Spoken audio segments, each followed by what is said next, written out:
Hey everybody, this is Dream, and today we have a big 14 game Major League Baseball slate. It doesn't look like we're going to have any weather issues today, at least, so that is good. Before I get started, can you guys smash that like and subscribe button? There are a lot of teams you could stack today, so it's going to be a pretty rough slate from that perspective. The Dodgers, Atlanta, Toronto, Colorado, Arizona, my goodness, Toronto, I think I said already. Um, Houston. There's just a lot today that look really stackable. So let's go and get into the slate though. We'll start with our pitchers here, and we're gonna start with Glass now for Tampa Bay. Now he's facing Cleveland today. He's a great option today, though he's a little pricey, considering he's in a matchup where he's going up against a team that doesn't strike out a ton. But he's been good for a while, and he's had 5 wins in the last 7 games. He's only given up more than 2 earned runs in that stretch. He's also had 9 20 fantasy point games in the last 10. So he's a great option on the slate. I think he's a viable option against a pretty weak team right now. Then Max Scherzer for Texas. Now, he's been good most of the year. He's had 5 games since joining Texas, and in 4 of those games, he's been over 20 fantasy points. He's definitely a good option on the slate. He has a high ceiling, more than anybody else on the slate, in fact. And he's facing a great matchup here against a team that strikes out a ton. Minnesota does tendency to have a couple good games, but he's been limiting the earned runs, and he's got some really big time game potential on this particular slate. Then we'll look at Wheeler for Philly. Now he's got a tougher matchup here against Milwaukee, but I think a range of 15 to 20 is probably in line today. He does have some upside when it comes to big game potential, but he does tend to be streaky on the strikeouts, which sometimes limits his potential. That's why I think he's probably going to fit in that 15 to 20, maybe a little bit higher range today, but he's still a viable option on the slate. And then Peralta for Milwaukee. He in the past 6 games he's been on fire with 6 straight 20 fantasy points games. He's also had 3 over 30 fantasy points in that stretch. His K rate has been solid as well, though he does feel more risky as his K rate has been somewhat streaky throughout the season, though he has 5 straight wins, so that gives him a lot of upside here on this particular matchup and slate. Then we'll look at Verlander for Houston. Now, the Yankees are kind of reeling, and he has 7 wins in the past 8 games. His floor is a bit lower than the guys I've mentioned above him, but he has really good potential today. And if you don't like the Yankees today, outside of Judge, then he's definitely somebody I would consider using. He does tend to give up a little more earned runs than some of the other guys, though, in his bad games. So we'll have to wait and see, obviously. But I think he's a viable option on the slate. Then we're going to look at Perez for Miami. Now, he's a boomer bust candidate here. He has 25 fantasy point plus upside, but his floor is very bad. In the past 9 games, he's had 6 great games and 3 really bad ones, and he's in a good matchup here against Washington, and so I do think he's a viable option. He's been pretty solid throughout the season, though, so I think he's a viable pick here. And then we're going to look at Michael Wacha for San Diego. Now, he's facing San Francisco, and I do like some San Francisco bats. But Walker's been pretty good. He is a 15 to 22 range on the slate. He's had 2 bad games in the past 10, and I think one was against San Francisco, which is an issue. But he is capable of a good game here. I do think I do mention again that I do like some San Francisco bats, but he's a good contrarian option on the slate, especially if you don't like San Francisco today. And then Mitch Keller for Pittsburgh. He's facing St. Louis today. He's had a rough stretch in the middle of the season, but he's got really good. He's been really good throughout the season. He has nice upside with a 15 to 25 fantasy point game potential. He has good upside here with big time potential that most of in his price range don't have. His K rate though is inconsistent, so that's probably the biggest concern. And he does tend to have some bad earned run games, like he had 8 earned runs against Milwaukee a few games ago. So he does have a low floor, but he is a pretty good option on the slate. Moving into our catchers, we're going to start with Adley Rutschman here for Baltimore. Now, he's my favorite expensive option at this position. He's hitting the ball very well recently and with a 324 average. He's hitting a decent fantasy point range in that stretch. However, he doesn't have as much upside from home runs as some other guys, and he's a little bit pricey, but he is a great option on the slate as he's got a good matchup here against Davies. Then we'll look at Danny Jansen, who I was very close to making a core play as he's hitting the ball pretty well, almost 300 average over the last 10. He does draw home run metrics for this game, and we do want him to hit home run if we utilize him. So he's a really good option. And this game is also in Colorado. Toronto is going to be a very popular stack for this game. Salvador Perez, if he does play today, he didn't play yesterday because he had some back tightness, but if he does play today, he'll be somebody that's viable as he does draw good metrics for this game. But he's high risk, high reward as he's not hitting the ball very well, and he may not play due to this injury.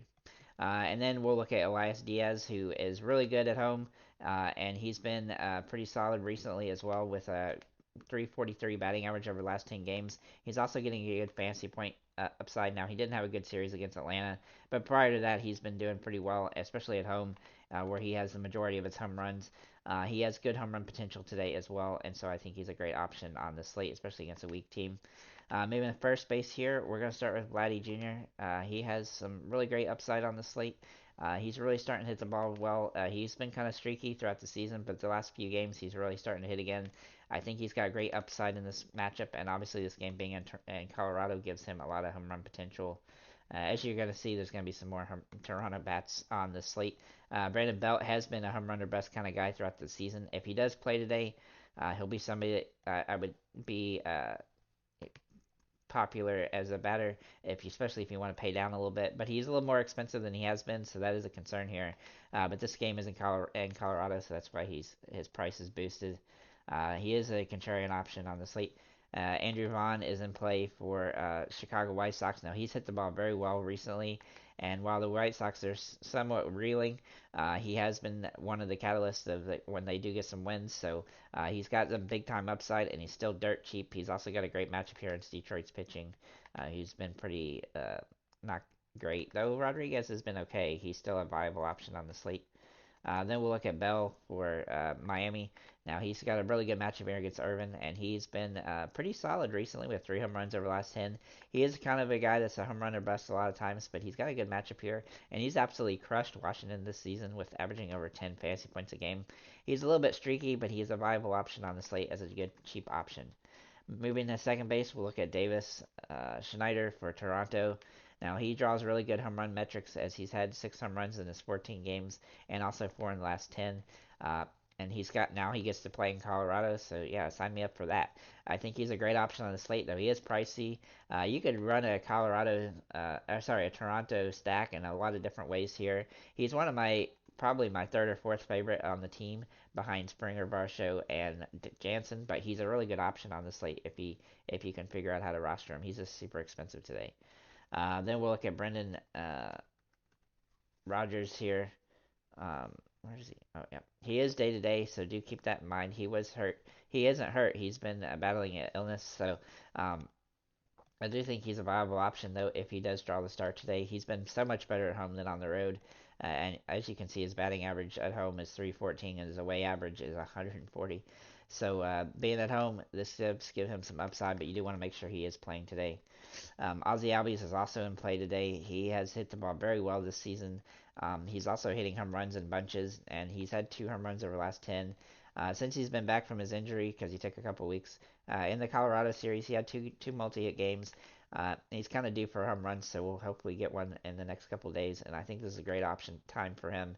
And he's priced pretty expensive, but he is hitting the ball so well, it's hard to ignore. Mookie Betts is a good option for the Dodgers as he's hitting over 500 on the last 10 games. He is absolutely just crushing the ball, big game after big game. He even had a huge 2 home run game yesterday in the loss to Atlanta. He does face Max Fried today, which is a concern, but he has been super solid against Atlanta this season with 19 fantasy points a game in the 4 games they played. So he's a great option, though he's also super expensive. He could also play an outfield. Moving to third base, we'll look at Rafael Devers for Boston. I really do like him today. He does draw good metrics here. He's hit the ball uh, pretty streaky throughout the season, and right now he seems like maybe he's falling into a little bit of a slump. But until he is for certain, he's somebody I'm gonna be interested in looking at. He's hitting the ball very well throughout he's got a lot of home run upside on the slate, so uh, I do like him from that perspective. Gunnar Henderson is also in play for Baltimore. He's hitting the ball very well right now, and he's doing it with not just home runs, but with doubles and triples and everything else. He's got some good capability of a big game, though he is very expensive, and he's going to be somewhat hard to roster at the price point that he's at. Austin Riley also in play today. Now he's been somewhat streaky throughout the season, but he's hitting home runs with 3 in the last 10, and he's had 2 in the last 4 games. I like his upside again today. He has had 4 straight multi-hit games, and he draw good metrics here. He's also fairly expensive. Some value plays here. who I don't love any of them, but they're viable, is Miguel Garcia, who has been streaky throughout the year. But he does hit the ball pretty well most of the time, and he has multi-hit potential. He's also cheap enough that if he can score 10 or 15 fantasy points, then that can pay off. Longoria for Arizona is dirt cheap today and draws some good metrics, so he is boomer bust from a fantasy point perspective because he typically doesn't have a lot of good games, and he doesn't start every game, so you do want to make sure he plays if you utilize him. But he does draw some home run upside on the slate, though he hasn't had one in a little while. And then Isaac Paredes for Tampa Bay. He's one of my favorite Tampa Bay plays today. He's hitting the ball pretty well. He's had 4 home runs over the last 10. He's trying to get up to 30 home runs on the season, which I think he'll probably get by the time the season's over. He's got some nice metrics for this game and has some good upside, so I think he's a viable option here as well. At a little bit of a more reasonable price range. Then we'll look at Bobby Witt Jr. for shortstop for Kansas City. He's super expensive today. He's been streaky throughout the year. He had a big stretch where he's just absolutely pounding the ball. Then he's had a few games where he hasn't done so well, but he hit a home run yesterday, and he does draw the good metrics again today for that, so he's capable of a good one here, though he's a little bit risky in the matchup here. Then we'll look at Tovar for Colorado. He's somebody I typically like when he's playing at home. He's hit the ball very well with nice home run upside, and he does draw great metrics for today. I think this game could be very high scoring both ways, and so he's definitely somebody I would consider as a decent option. Tim Anderson has been very inconsistent throughout the season. He's been really rough, in fact. But he does tendency to have good games occasionally. He's not really a home run hitter. He does strike out a lot, but he is dirt cheap at $3,000, and he's a good option at this position, especially if you want to pay down so you can pay up elsewhere. CJ Abrams has been a stealing base machine lately. I do like his upside as a result of that, though he is very expensive now, so he's harder to roster. He also has not hit the ball well against Miami in his games this season, with just a 90.091 average on the season again in 9 games. But he does have stolen base potential. Granted, he's only had one against Miami in those stretch. I do think he's a viable option on the slate, but he's high risk, high reward at this price. Then we'll look at Zach McKinstry. Zach McKinstry for Detroit. Now he's kind of a boomer bust play today, but he's cheap enough and has some home run upside, including some stolen base potential, which he's managed to get a couple in the last few games. I do think he's got some good potential today as a good, cheaper option at this position, though he does feel a little bit high risk, high reward. Moving the outfielders, we'll start with Springer, who is a core play for me today. He's hit the ball very well, averaging over 10 fantasy points a game for the last 10. He's also managing to get some stolen bases and home run upside. He is also getting doubles and just good base hits. He also doesn't strike out a ton, which is nice, and he does get walked occasionally. So I do think he's a great option on the slate, and in Colorado, he's going to have all the home run upside you can manage. Dalton Varsho has been streaky throughout the season, but he's a home runner best kind of guy. He's had some stretches throughout the year really bad, but doesn't play every day, so that's one concern. But his price is pretty cheap, and he's a good option on the slate for a home run in this plus matchup here. So he is a great option from that perspective, I think. Then we're going to look at, let's see here, Chisholm Jr. for Miami. He's been very good recently. He's starting to hit the ball a little bit better with 2 home runs in the last 3 games, though he is a bit boomer bust. His price is fairly high. He does have that nice upside, and he has hit the ball pretty well the last few games. That gives him some potential today. Luis Robert Jr. is in play for Chicago White Sox. I do think they're a viable team to be a contrarian stack, but he is very expensive, but he definitely draws the home run upside. He does tend to strike out a lot, but he's had 4 straight multi-hit games, which give him some utility here. Then we'll look at Davis Snyder. He can also play here in the outfield, so you can kind of move him around where you want. Kerry Carpenter is also in play for Detroit, though he's a little bit expensive today. He's hitting the ball very well right now. Some of these guys on Detroit are hitting pretty good. He has some nice potential for a big game, though he does have a low floor. His ceiling is as high as anybody, though, on the slate at this position.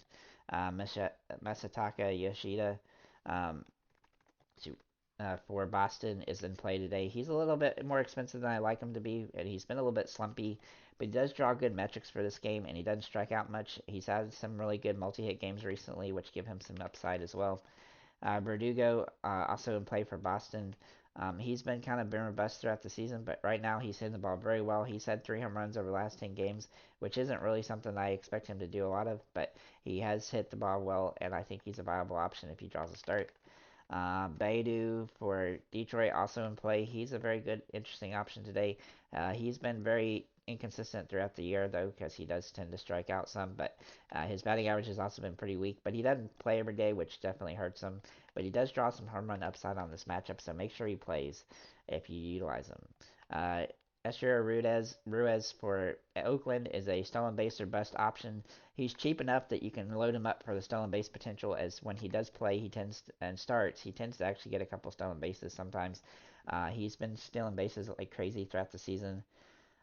I do like his upside in this slate, and I think he's a viable option here. So he definitely is priced fairly, and he has some nice upside, assuming he does draw the start. Newt Bar for St. Louis is one of the few guys on St. Louis I think has some potential today, but he has been on injury, so it looks like he'll be back today. If he is back today, he hit the ball pretty well before he went on the injured list, and he has hit the ball pretty well throughout the season. He's not a huge home run hitter, but he definitely has good potential for a solid game if he plays. And then Kiermaier for Toronto is kind of a Hail Mary option. He doesn't hit a lot of home runs, but he does have tendency to have decent games. And in Colorado, some crazy things can happen, and this is a good situation to go cheap on a guy that doesn't hit a lot of home runs, but he's in a home run park. And last but not least, we'll look at Tommy Pham for Arizona, who draws some really good metrics for this game, though he is a boomer bust home run guy today. He does have that potential in this matchup, but he's high risk, high reward.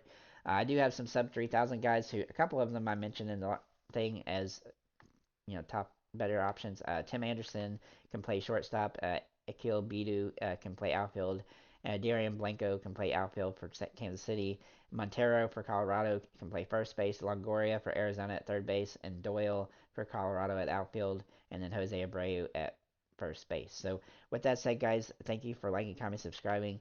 This is a big slate. Hopefully, we're gonna get some college football stuff out later today. So keep a lookout for that. Again, thank you guys for liking, commenting, subscribing. I appreciate all the support, and make sure to check out Discord in the link in the description below and memberships and stuff like that. So have a nice day, guys.